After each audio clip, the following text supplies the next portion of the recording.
Hello everyone, welcome to my YouTube channel Omega Maths Classes.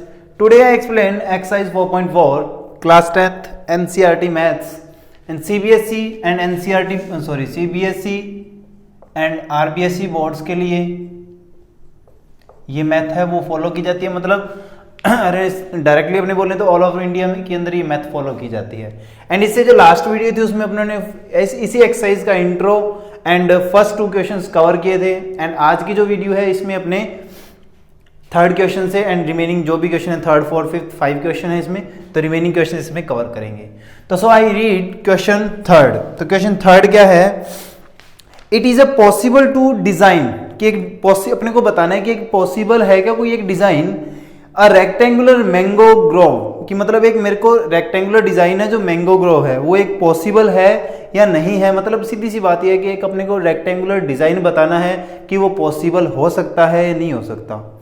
Whose length is twice its breadth, कि मतलब जिसकी, कि मतलब एक रेक्टेंगुलर मेरे पास क्या है, एक रेक्टेंगल है, ठीक है, एक रेक्टेंगुलर डिजाइन है जिसकी मेरे को क्या बोला उसने, जिसकी उसने मेरे को बोला कि जो लेंथ है, लेंथ कौन सी होती है ये वाली, ये जो लेंथ है ब्रेथ की क्या है ट्वाइस है, मतलब ब्रेथ की दुगुनी है। ट्वाइस का मतलब क्या होता है दोगुनी। तो मतलब ब्रेथ को अगर x सेलेक्ट कर लूं तो ये कितनी हो जाएगी 2x हो जाएगी। दुगुनी का मतलब क्या है 2 से मल्टीप्लाई, मतलब अगर ये 5 है तो ये कितनी हो जाएगी 10, ये 10 है तो ये 20। आइए बात समझ में, इतनी बात अपने को पता लगी। एंड आगे स्टेटमेंट में क्या है, and the area is 800, and इस रेक्टेंगल का जो एरिया है क्या है, एरिया है वो कितना है मेरे पास 800 मीटर स्क्वायर, एंड यूनिट आपको पता है एरिया की स्क्वायर होती है। If so find its length and breadth, तो अगर कहता है ये डिजाइन पॉसिबल है तो आपके पास ये एरिया है, ये सिचुएशन है एंड लेंथ ब्रेथ आपको फाइंड करनी है। Now let's start solution. सबसे पहले अपने को पता था कि लेंथ थी जो ट्वाइस थी ब्रेथ की, तो ब्रेथ एक्स सेलेक्ट की, लेंथ मैंने क्या कर ली डबल होगी ट्वाइस होगी, इतना कंसेप्ट आपको क्लियर है। अब आपके पास लेंथ ब्रेथ गिवन है, एरिया गिवन है, तो मतलब एरिया वाला फॉर्मूला लगेगा। And area of a rectangular design, कि जो रेक्टेंगुलर डिजाइन का जो भी मेरे पास मैंगो ग्रोव था उसका जो एरिया है, एरिया आपको पता है क्या होता है, वैसे तो गिवन है इसका कितना है 800 मीटर स्क्वायर गिवन है एरिया, बट अगर अकॉर्डिंग टू फॉर्मूला देखें तो एरिया ऑफ रेक्टेंगल क्या होता है लेंथ इंटू ब्रेथ होता है, यही होता है। तो मतलब length into breadth equals to क्या आ जाएगा 800 मीटर स्क्वायर। यहां तक किसी को कोई doubt? And put the value of length and breadth, L मतलब length 2x, breadth is x, then equals to 800, 2x into x 2x square, then equals to 800। 2 is multiply में है एंड राइट हैंड साइड में जाएगा तो divide में, तो 800 divide by 2 cancel, x square equals to 400। Then next time x square equals to 400 आया, तो आपको पता है कि ये जो स्क्वायर है वो इधर जाके किस में ट्रांसफर हो जाएगी स्क्वायर रूट में। तो स्क्वायर रूट में जैसे ही ट्रांसफर होती है तो आगे प्लस माइनस आएगा, ठीक है। इक्वल क्या आएगा 400 का जो स्क्वायर रूट था वो होता है 20। तो मतलब कि जो मेरे पास x की वैल्यू है वो या तो प्लस की 20 होगी या माइनस की होगी। बट आपको पता है कि लेंथ ब्रेथ नेगेटिव तो होती नहीं है, तो मतलब अपने x की प्लेस पे क्या लेके चलेंगे +20, क्योंकि लेंथ ब्रेथ नेगेटिव तो होंगी नहीं, तो फिर नेगेटिव साइन वाली मैंने राइट नहीं की। तो मैंने x की वैल्यू कौन सी यूज की +20, एंड +20 अगर x की वैल्यू यूज करता हूं that means breadth of x is 20। तो ब्रेथ कितनी आ जाएगी मेरे पास, ब्रेथ आएगी कितनी 20 मीटर, एंड लेंथ कितनी हो जाएगी ट्वाइस थी मतलब 2 इंटू यानी 40 मीटर। तो आई होप आपको ये क्वेश्चन अच्छी तरह समझ में आ गया, बहुत इजी क्वेश्चन था। एंड प्राइमरी सेक्शंस के अंदर भी, मतलब प्राइमरी सेक्शन ही सॉरी, मतलब 6th 7th 8th क्लासेस के अंदर भी आपने ऐसे क्वेश्चंस किए हुए हैं। ओके, तो प्लीज आप इसको एक बार नोट डाउन कीजिए, फिर करेंगे अपने नेक्स्ट क्वेश्चन। तो ओके स्टूडेंट, अब करेंगे क्वेश्चन नंबर 4। और इससे पहले अगर आपने अभी तक हमारे चैनल को सब्सक्राइब नहीं किया है तो प्लीज सब्सक्राइब करें। एंड इसके बाद में जो क्वेश्चन नंबर 4 है, एंड क्वेश्चन नंबर 4 रीड कर रहा हूं मैं। Is the following situation is possible. अपने को क्वेश्चन मार्क है कि सबसे पहले अपने को ये बताना है कि ये सिचुएशन है वो पॉसिबल है। If so determine their present age. Present age is the sum of ages of two friends is 20। मतलब सीधी सी बात है कि उसने बोला दो फ्रेंड है मेरे पास। क्या है? दो फ्रेंड है, फ्रेंड फर्स्ट, फ्रेंड सेकंड। दोनों की एज का जो सम है वो 20 है। आई बात समझ में? मतलब अगर ये 5 ईयर का है तो ये 15 का हो जाएगा, ये x का है तो ये 20 माइनस x हो जाएगा। सिंपल सी बात है, जितना ये होगा 20 में से कम करेंगे दूसरा अपने आप उतना आ जाएगा। अगर ये 10 का है तो ये भी 10 का हो जाएगा, 20 माइनस 10 10। तो मतलब दो फ्रेंड हैं, टू फ्रेंड्स हैं, तो मैंने present age of first friend is equal to x year, x years, and present age of second friend is 20 minus x, क्योंकि दोनों का सम 20 है। एंड उसके बाद में क्या है? 4 ईयर अगो, 4 इयर्स अगो, मतलब मैंने बोला था अगो आए, बिफोर आए तो माइनस होगा, और अगर आफ्टर और नाउ होगा तो प्लस होगा। ठीक है, तो अगो है मतलब पहले की बात कर रहा है, पहले की बात कर रहा है तो मतलब पीछे जा रहे हैं, 4 साल पहले जाते हैं। तो फर्स्ट फ्रेंड की एज क्या होगी? एज ऑफ फर्स्ट फ्रेंड, मैं डायरेक्ट मतलब लिख रहा हूं, फर्स्ट फ्रेंड की एज क्या हो जाएगी? 4 साल पहले जाएंगे तो 4 साल क्या हो जाएंगे? कम हो जाएंगे। मतलब अगर वो 5 साल का था तो 4 कम कर देंगे तो वो रह जाएगा 1 साल का। मतलब आज से 4 साल पहले वो 1 साल का था। एंड ऐसी सेकंड फ्रेंड की एज क्या हो जाएगी? सेकंड फ्रेंड की 20 माइनस x माइनस 4, क्योंकि ये तो पहले से थी, 4 ईयर और कम हो जाएंगी तो 16 माइनस x। तो 4 ईयर अगो उसकी एज कितनी थी? इतनी एज थी। आई बात समझ में? अब उसने अकॉर्डिंग टू क्वेश्चन क्या बोला था मेरे को? The product of their edges is years was 48, कि अगर दोनों की एज का, जब 4 ईयर अगो की बात कर रहे हैं, मतलब 4 साल पहले जो उनकी एज बनती है उस एजेस का प्रोडक्ट कितना है? 48 है। दैट मीन्स 4 साल पहले फर्स्ट फ्रेंड की ये एज थी, सेकंड की ये थी, तो अकॉर्डिंग टू क्वेश्चन दोनों का जो प्रोडक्ट का मतलब मल्टीप्लाई है वो कितना है? 48 गिवन है। कितना? 48। तो सिंपल सी बात है, दोनों को मल्टीप्लाई करना पड़ेगा, प्रोडक्ट है तो। फर्स्ट टाइम इस x को जब इस कंप्लीट ब्रैकेट से करेंगे तो x into 16x, x into x minus x square, 4 into 16। अब देखो इसका तो दोनों के साथ कर दिया, अब 4 की टर्न आ जाएगी, 4 इंटू करेंगे तो minus 64 minus minus plus 4x equals to 48। 16 और 4 20x minus x square minus 64 then equals to 48। And इन कंप्लीट टर्म्स को मैं उधर राइट हैंड साइड में शिफ्ट कर देता हूं। क्यों? क्योंकि एक्स स्क्वायर यहाँ नेगेटिव है तो उधर जाके पॉजिटिव हो जाएगा, तो फिर फैक्टर्स में प्रॉब्लम क्रिएट नहीं होगी। तो मैंने क्या किया, इधर आएगा 0 equals to 48 minus 20x plus x square plus 64। And इस सिचुएशन को अब अपने सॉल्व करते हैं। एंड जैसे इस सिचुएशन को सॉल्व करेंगे तो अपने पास एक बनेगी क्वाड्रेटिक इक्वेशन। तो क्या बनेगी?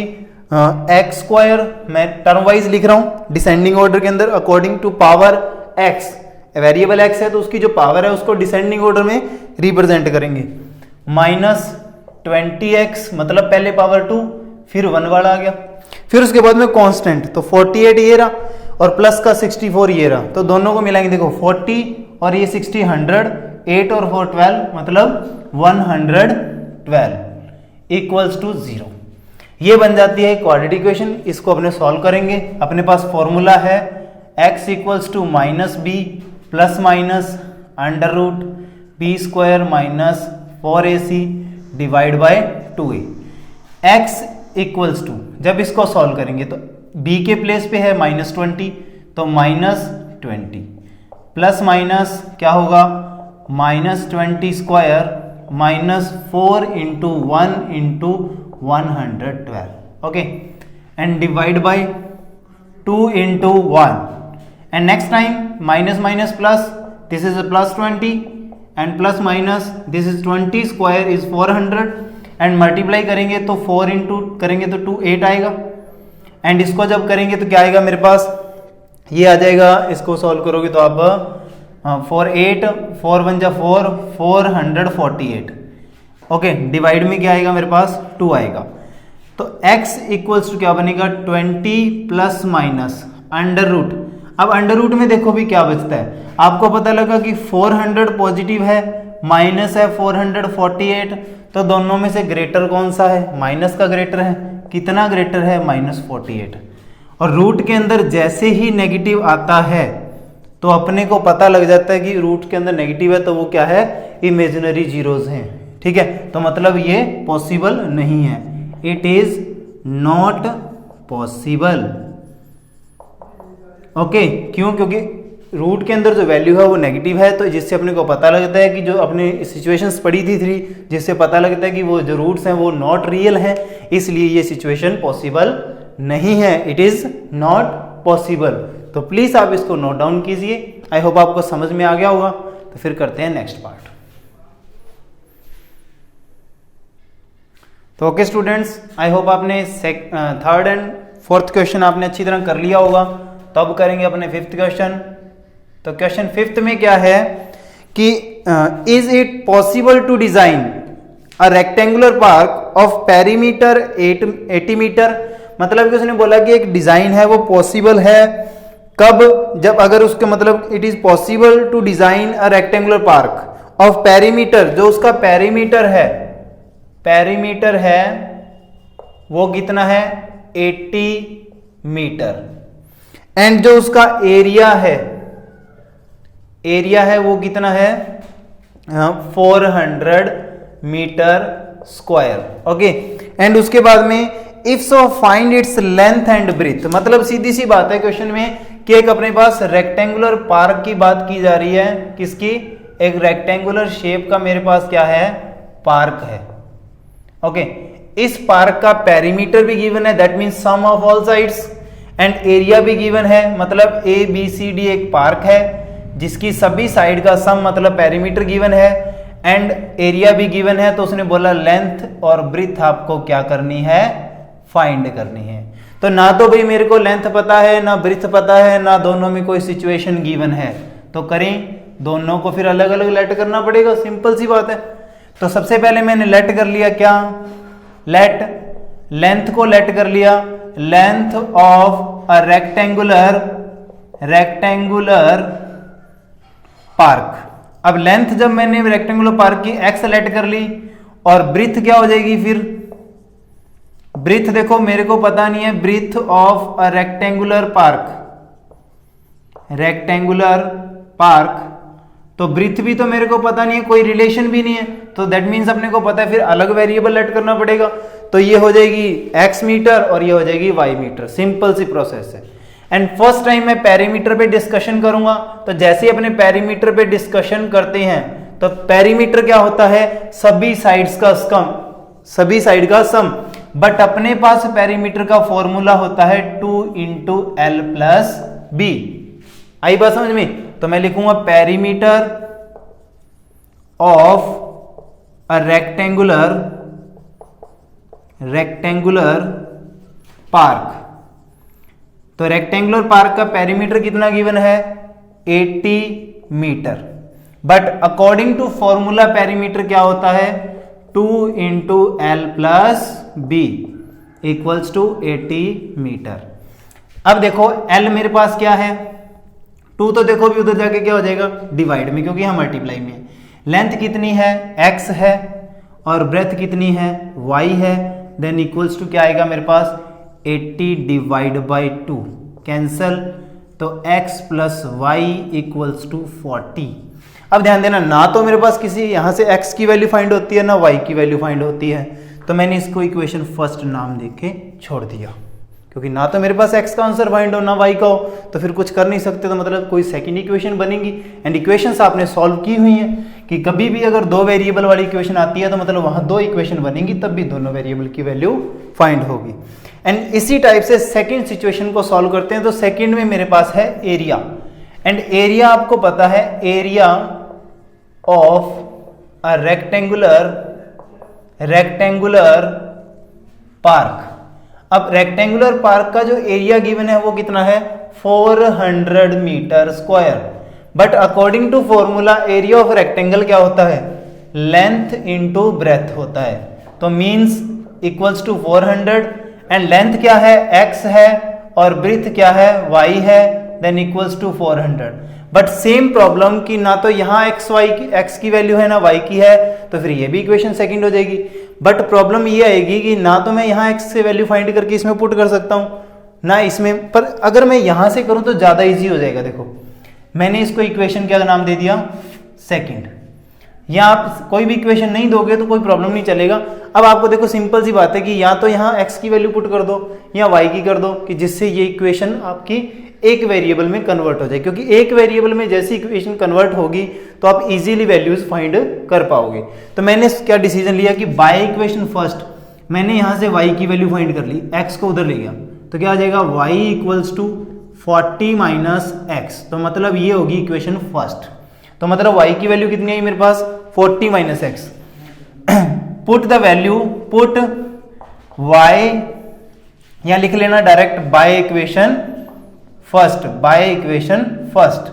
जैसे बाय इक्वेशन फर्स्ट y की वैल्यू ये पुट कर देता हूं कितनी 40 minus x equals to 400 and इसको सॉल्व करेंगे तो ये हो जाएगा 40x, इसको सॉल्व करेंगे तो minus x square equals to 400 and इन दोनों वैल्यूज को उधर पुट कर देता हूं 0 equals to 400 minus 40x plus x square, sequence में कर लेते हैं x square minus 40x plus 400 then equals to 0।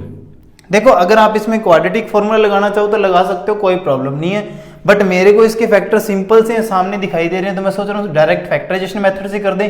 देखो सीधी सी बात है 20 इंटू 20 कितने होते हैं 400 होते हैं और 20 प्लस 20 करने पे 40 आता है, तो फैक्टर इजी से है। तो मैं कहता हूँ अगर फैक्टर ना हो पाए आपसे तो आप फॉर्मूला लगा सकते हो क्वाड्रेटिक फॉर्मूला, अदरवाइज आप फैक्टर से भी कर सकते हो। तो मैं फैक्टर कर देता हूँ minus 20x plus 400 then equals to 0 and इन दोनों में से क्या कॉमन आता है x कॉमन आता है, तो यहाँ बचेगा x माइनस 20, इन दोनों में से माइनस 20 कॉमन आता है x minus 20 then equals to 0। तो यहाँ क्या बचेगा x माइनस 20 और सेकेंड भी क्या आएगा x minus 20 then equals to 0 and first time x minus 20 equals to 0 and second time x minus 20 equals to 0 and x equals to क्या आएगा 20 एंड यहाँ से भी x इक्वल्स टू क्या आएगा 20। तो दोनों से सेम ही है, तो मतलब कोई भी वैल्यू यूज कर लो, आपकी मर्जी है, आप ये यूज करो ये यूज करो, दोनों सेम एज है। ठीक है, तो अपने को मतलब किसकी वैल्यू मिली अभी तक सिर्फ x की वैल्यू मिली। x कौन था x था जिस मेरे पास क्या थी लेंथ थी, बट मेरे को किसकी वैल्यू फाइंड करनी है y की भी करनी है। तो बाय इक्वेशन फर्स्ट जब y है x की वैल्यू यहाँ फिल कर दूंगा 40 माइनस एक्स होने पे क्या आ जाएगा मेरे पास y की वैल्यू आ जाएगी। तो मैंने लिखा बाय इक्वेशन फर्स्ट, क्या लिखा मैंने y equals to 40 minus x है एंड x के प्लेस पे मेरे पास वैल्यू है 20, तो y इक्वल्स टू आ जाएगा कितना 20। ओके, जैसे ही y 20 आ जाता है तो मतलब x और y मैंने लेट किए थे, x और y मैंने फाइंड कर लिए, मतलब लेंथ थी वो मेरे पास कितनी आ गई, लेंथ भी मेरे पास 20 मीटर आ गई एंड ब्रेथ थी वो भी कितनी आ गई, ब्रेथ भी मेरे पास 20 मीटर आ गई, मतलब लेंथ ब्रेथ दोनों इक्वल है। ओके, तो यहाँ मेरे को सिचुएशन गिवन थी, एरिया पैरामीटर गिवन था, लेंथ ब्रेथ फाइंड करनी थी, उनको एक्स वाई लेट किया, दोनों सिचुएशंस को इस टाइप से ड्राइव किया एंड ये सिचुएशन बनी और ये एलसीएम लेंथ ब्रेथ फाइंड कर दी। तो आई होप आपको ये क्वेश्चन अच्छी तरह समझ में आएगा और इंपॉर्टेंट क्वेश्चन है एग्जाम के अकॉर्डिंग, अच्छा क्वेश्चन है काफ़ी। तो इसी के साथ अपना ये चैप्टर कंप्लीट हो गया आपका। ये अब चैप्टर नया स्टार्ट करेंगे। ओके, एंड हमारे चैनल के साथ आप जुड़े रहें, इससे आपको लगभग कंप्लीट सिलेबस आपको करवाया जाएगा। तो आप विदाउट मतलब चिंता मत करें, और वीडियो को लाइक करें, चैनल को सब्सक्राइब करें, please press the bell icon, जिससे कि आपको डेली जो भी वीडियोस अपलोड होती हैं उनकी नोटिफिकेशन मिल पाए। फिर मिलते हैं नेक्स्ट वीडियो में।